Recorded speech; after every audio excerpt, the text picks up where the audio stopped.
it came down to a simple fact. Did I want to spend 3 years in prison or 3 weeks in prison?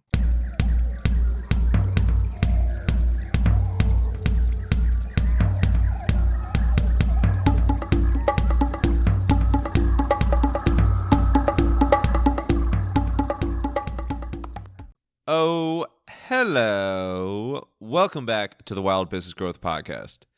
This is your place to hear from a new entrepreneur every single Wednesday morning who's turning wild ideas into wild growth. I'm your host, Max Branstetter, founder and podcast producer at MaxPodcasting, and you can reach me at max@maxpodcasting.com to save time with your high-quality podcast. This is episode Bacardi 151, and today's guest is best-selling author John Warrillow. He is, of course, the iconic best-selling author of Built to Sell, The Automatic Customer, and The Art of Selling Your Business. He also hosts a phenomenal podcast, Built to Sell Radio, and he has founded and exited at least 4 different companies, and his current company is the Value Builder System, which is just awesome. In this episode, we dove into selling your business, setting up a subscription-type service, the art and science, but mainly art of selling your business, and some fantastic analogies which really will just make you feel like a kid in a candy shop. It is Dear John Warrillow. Enjoy the show. Alrighty, we are here with John Warrillow, the amazing best-selling author, creator of the Value Builder System. Awesome dude.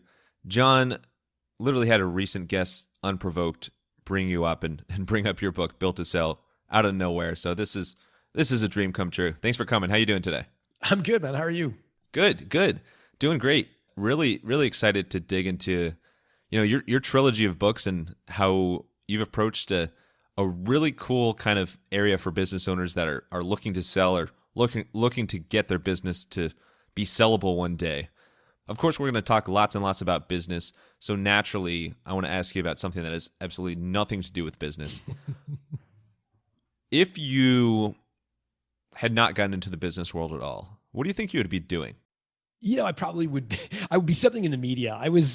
As a kid, I was fascinated by 60 Minutes. I used to watch it, and I loved it when Mike Wallace, the old, grizzled reporter, would put somebody on the grill and absolutely skewer them. It was like some used car dealer who was rolling back the odometer, or someone who's doing something nefarious, and he would be the one fearlessly going after the person. And I used to love that. And so I actually went to university for communications and realized that it was a tough way to make a living, but I think I'd probably be doing that if I wasn't doing what I'm doing today. Are you envisioning a 65 minutes starring John Warrillow, like your own TV show? What do you envision that would look like? It's so funny because I've sort of come full circle, and someone pointed this out. An old mentor of mine kind of pointed this out to me recently. My first business, this goes back 25 years ago or more, scary, was a radio show that I got nationally syndicated up in Canada. It was called Today's Entrepreneur. I interviewed a different entrepreneur every day for 3 straight years. And now the majority of my time I spend on something called Built to Sell Radio, which is a podcast where I interview entrepreneurs about the sale of their business. So literally 25 years on, I've gone full circle and continue to kind of interview, in this case, instead of used car dealers, entrepreneurs about their exit. There you go. It all goes back. I'm a big fan of this as well, obviously, but there's something really special about interviewing entrepreneurs. So I think it's, whether you're in business or media or business media, it's a good path. So I feel you there. Well, the stories are just they're full of human drama, right? Because business ownership crosses not only business topics, but also the human condition. And I think they're just, full of just incredible stories. So I love hearing from other entrepreneurs and their stories. John W., the king of the drama.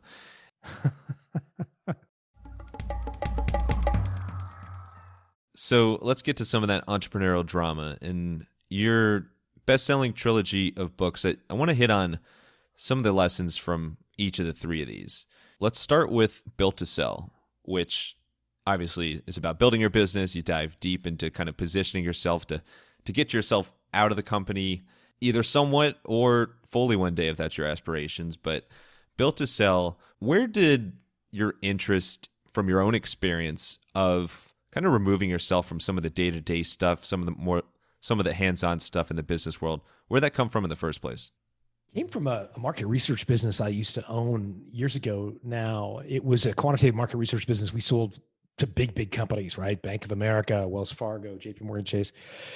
And we built it up to, I don't know, something like somewhere between $5 and $6 million in revenue. It was profitable, 20, 30% profit margins. So I was kind of walking around town thinking I had this really valuable asset. And I remember coming to the decision that I was going to sell the company. And I went to see a guy named Perry Miele.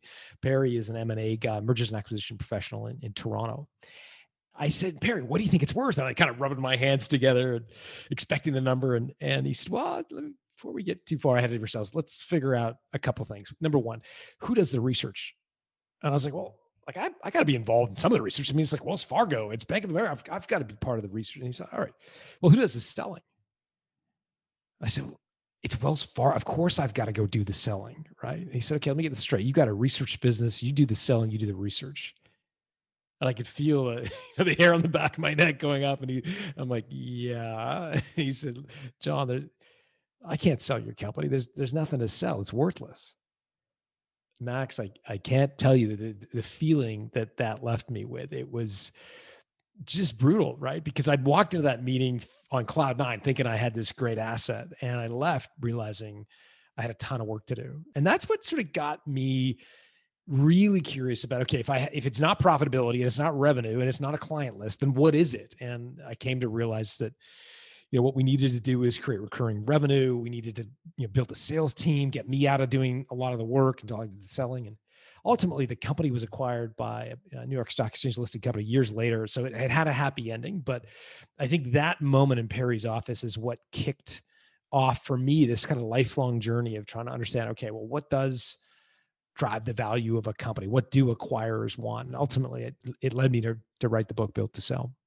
When you look at the ways that you can kind of take a step back and start working more on the business as opposed to in the business, what's your personal favorite technique? I think documenting your processes is not sexy. It's important. It's one of those things where I think it was described to me recently. I did an interview Built to Sell Radio with a woman named Jody Cook who sold her company, and she was determined not to have an earnout. And an earnout, Max, you probably know, is where a portion of the sale of your company is put at risk. Usually, it's a 3-year time frame, can be as much as 7 years, but it's when an acquirer says, "I'm not sure that this company is going to continue to succeed once the owner leaves, so we're going to put a big chunk of the proceeds at risk in this earnout, and we're going to make them kind of work for it."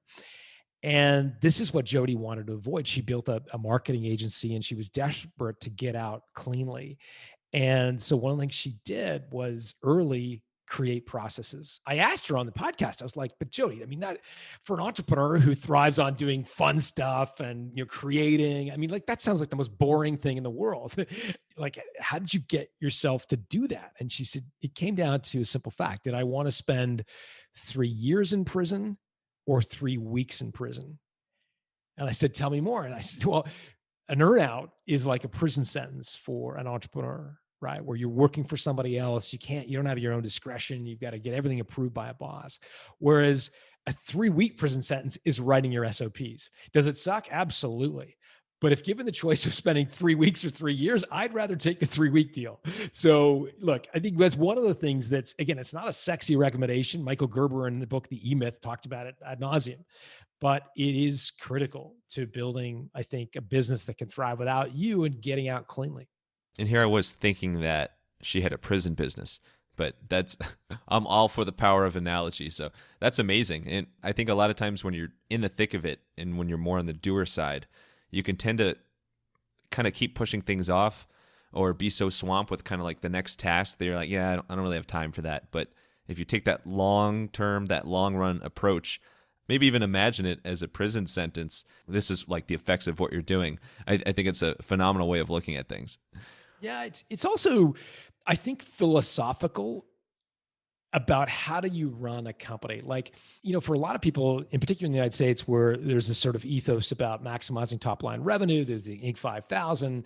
I think those are all wonderful awards and great things to get.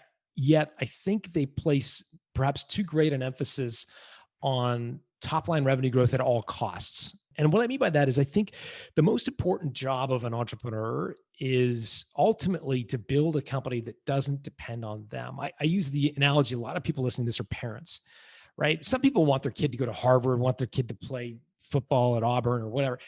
For most parents, they don't want these massive goals for their kids. They want their kids to be successful, independent adults. And I think if more people thought of their business as a child, where the main goal is not to create the next Tesla, it's actually to create a company that can thrive without you. And instead of thinking of yourself as, the chief salesperson for your company, instead think of yourself as like the parent. Sometimes a parent's job is not to take center stage. It's actually to get the company to live on its own. And I think that's just philosophically, I think what Jody did in building those SOPs is just an example of like taking a very parental sort of approach to thinking of her role as the parent or the caretaker of her company, as opposed to the CEO. So we have think of your business as a prison, think of your business as a child. So the moral of the story is your business is a juvenile detention center. I think when you combine both of those worlds. I think you're getting the point well. Yeah. Hey, I'm for just analogies on analogies. Let's keep going. But that's a pretty big mindset shift to think about your business that way. What's your favorite way to keep that mindset and think of your business like a child? I mean, I think that the essence is you've got to get your employees to do the thinking on their own. And I'm a big fan of the yesable solution. And the yesable solution is when an employee comes to you and says, oh my gosh, Mr. Smith is angry. We shipped this product late. I don't know what to do, right? That's when they're taking the problem that is sitting in their lap and they're putting it in your lap as the business owner. By contrast, the yesable solution is basically pushing back on employees who do that and say, listen, I'm happy to support you. I'm happy to provide you direction. But what I ask is that when you come to me with a problem, you frame it with a question I can answer yes or no. And I want you to go away and think about Mr. Smith's problem and come back to me and give me a couple of solutions. Tell me what you've thought through in the way of possible solutions to Mr. Smith's problem, and tell me, if you were the owner, what you would do, and ask it in a way that I can simply say yes or no. So the way that employee comes back, instead of saying, oh my gosh, Mr. Smith has a problem, what am I going to do?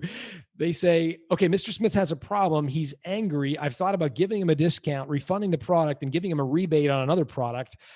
I think we should give him a rebate on another product. Are you okay with that? To which you as the owner can simply answer yes or no. And I think that forces a change in your employees' behavior. It forces them to think like an owner and present solutions to you to simply say yes or no to. And 9 out of 10 times, you know the answer to this, Max. I'm sure you've seen it in your own business.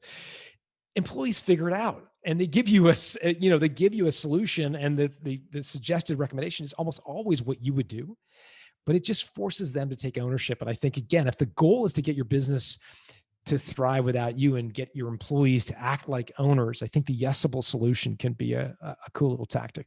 I love the yesable. It makes me think back of when I started out my career in the corporate world, and obviously I've changed up quite a bit since then. But I remember like the bosses and like senior leaders at that company would always say, it wasn't just like one person, like everybody said this was, come to me with answers, not with problems. Come to me with solutions, not problems. And that's the same sort of thing. Is you can really lean on your team, and whether that's employees or virtual assistants, freelancers, whoever you're working with, to do a lot of the groundwork there. And speaking of some issues that come up or ways to smooth things out, your next book, The Automatic Customer, is super key on hitting on subscriptions and making things, we use the term productizing. Shout out Tyler Gillespie, who's been on the podcast before. There's a lot that you can do, even if you're in a service business, even if you're in a business that you think you can't really, that doesn't really lend itself to subscribers, but it actually does. Where along your journey did this interest in creating a subscription service is a huge factor in growing and potentially selling your business one day? It probably comes back to that original research company we talked about earlier. One of the things that we learned in trying to transform that business from an unsellable business into a company that was acquired by a public company is that recurring revenue is like the secret sauce for most acquisitions. If you can show the acquirer that your business is on some sort of annuity stream, some sort of service contract, it just makes it that much more valuable because acquirers view it as that much more reliable. I think it's incredibly important. And again, for a lot of entrepreneurs, they hear that and they think, yeah, but I'm not a software company. What am I going to do? How would I create recurring revenue? And I think I usually tell them the story of H. Bloom because I think it tries to, I think in a cute way, allays that concern and gets them to open their mind that even if a retail store can create recurring revenue, they can. So the story of H. Bloom is that H. Bloom is a flower business. And if you know anything about selling flowers, it's a terrible business model, right? Like I was half going your to say, flowers. no, I know nothing about selling flowers, but I'll take your word for it. I learned about it through H. Bloom, but it's a terrible business model. Like, so half of the typical flower store's inventory gets chucked out every single month because the owner guesses wrong. They buy the wrong number of roses and not enough Gerber daisies, whatever. Half the inventory goes in the garbage. 2 days, Valentine's Day and Mother's Day, make up 30% of the revenue of a typical flower store. So you're left 363 days a year trying to find business, right? So how do you do that? Well, you get really expensive retail square footage, right? Where you're spending a truckload to rent space to try to intercept some guy on his walk home from work. He forgot to buy flowers for his wife on his anniversary. I mean, it's a terrible business model. Along come these guys, Panda and Burkhart, and they're like, I want to sell flowers, but they want to do it on subscription. And so they go out and they look at all the different types of people that buy flowers, weddings, funerals, graduations, whatever. And they discovered there's this tiny little segment, less than 3% of all the flowers purchased in America are bought by hotels because they want to kind of create that boutique image on their reception table. And they think, well, hold on a second. These guys need flowers on a recurring basis, right? Because flowers die. And so they sell a subscription to hotels for flowers. Every 2 weeks, they get rid of the old ones, they bring a new bouquet. Typical average lifetime value of an H. Bloom subscriber is more than $4,500. H. Bloom throws out less than 2% of its inventory compared with more than half at a typical flower store. Which company would you rather own? The flower store or H. Bloom? I mean, it's mind-boggling, but it's the difference between a transaction business model and a recurring business model. And so, look, I think the secret is to do what Brian Burkhart and Sanju Panda did, which is instead of trying to create a subscription for all of your customers, which is inevitably going to create a diluted, crappy offering, what you want to do is segment your customers by buying trigger. Like, why do they buy from you? Because I think what you'll find is in the case of H. Bloom, they found that some people buy for weddings, some people buy for funerals, and some people buy because they want a fresh cut bouquet of flowers for their reception table. It wasn't until they did the segmentation did they discover who would need their flowers on a recurring basis. So that's, I think, the first step is if any owner is sitting there saying that this doesn't apply to me, I'm not a software company, I would just encourage you to segment your customers by the reasons they buy from you. Come up with homogeneous buckets. And then challenge yourself to think about, okay, which of these buckets has a need on some sort of regular cadence for what we sell? And that's, I think, the secret to creating your recurring revenue model. How do you get yourself to start thinking in terms of recurring revenue versus the other way? Because that's something that's totally different. And it's something that I think is really appealing. But again, when you're like in the day-to-day grind with your business, that might just feel like something that's not achievable. Maybe. I think it comes down to kind of what are you doing? Are you walking on a treadmill, or are you actually making progress? I think making progress is making a valuable company. It's creating something that has lasting transferable value. And I think just walking on a hamster wheel is ultimately really frustrating for a lot of entrepreneurs. And I think we have the right skills. Oftentimes we're selling the wrong product. What do I mean by that? Years ago now, I guess 20 years ago, I was invited to be part of something called the Birthing of Giants. Super pretentious name, I know. It was at the MIT Executive Education Center in just outside Wait, of Boston.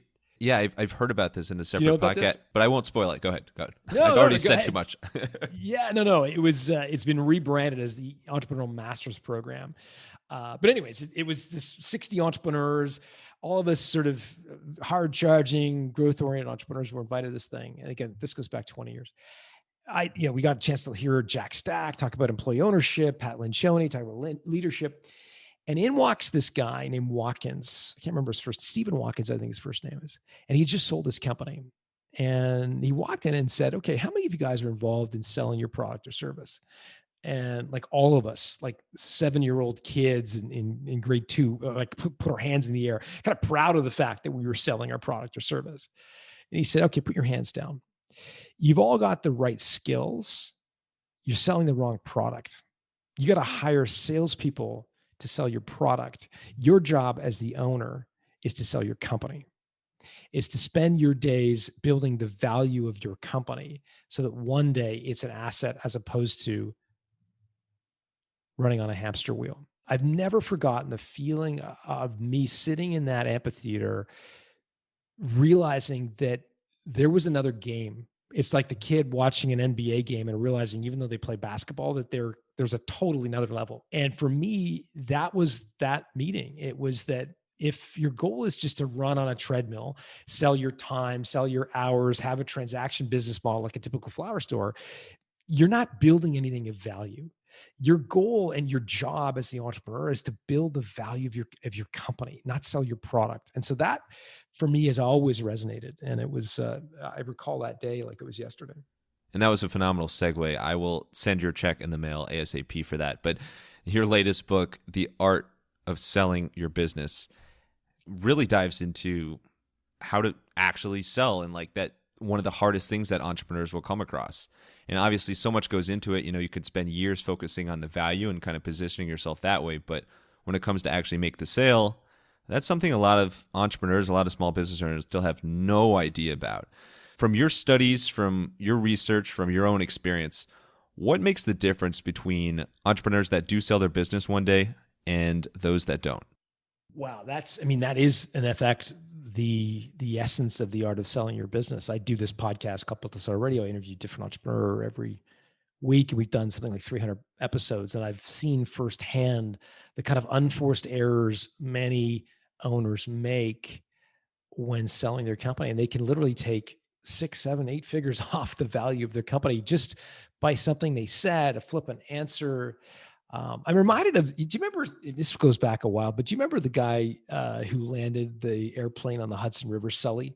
Yeah, of course. You remember that guy? Yeah. So yes. He was the most decorated pilot, for the airline he flew for. I mean, he'd been flying for 40 years. He taught young pilots how to fly. I mean, he'd been trained on virtually every gear there is in airline, and yet he'd never had the chance to land an airplane on the Hudson River.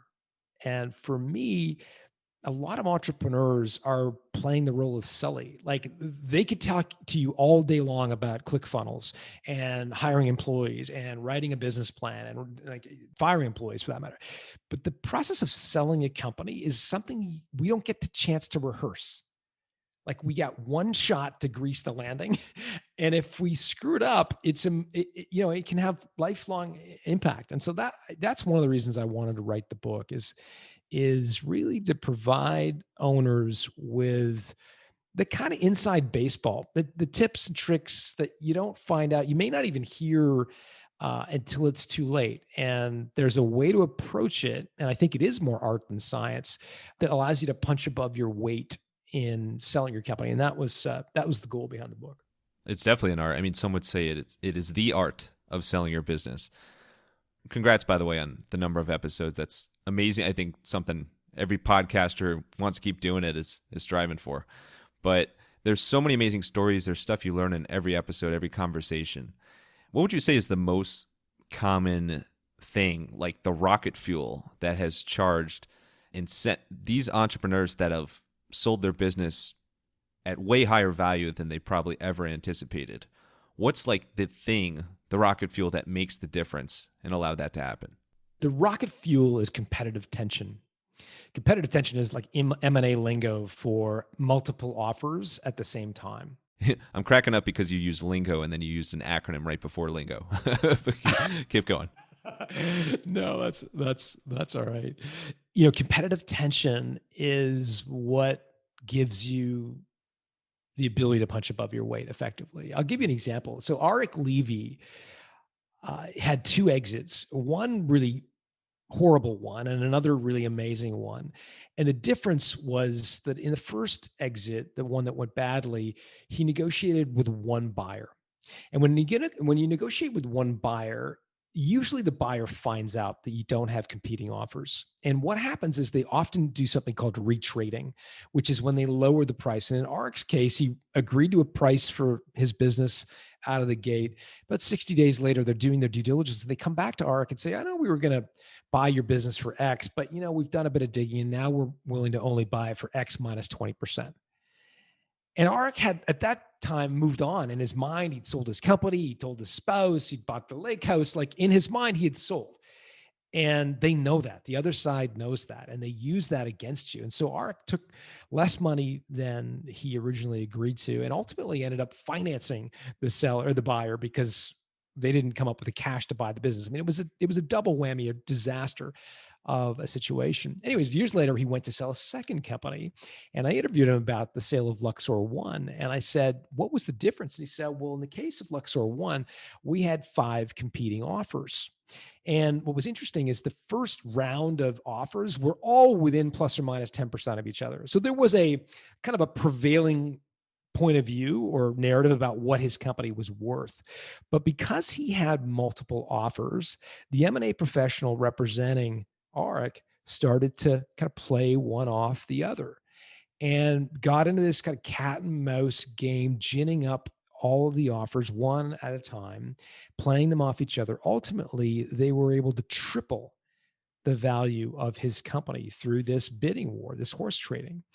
And that's really the difference between, I think, having one offer, which is almost a recipe for retrading, versus having multiple offers, which is the jet fuel for punching above your weight. And Arik, interestingly, has lived both sides of the equation. So I think he Right. provides a great example. He does. And it's rocket fuel, jet fuel. I like jet fuel. It's easier. I should have gone with that in the first place. If you are looking for the rocket fuel, damn it.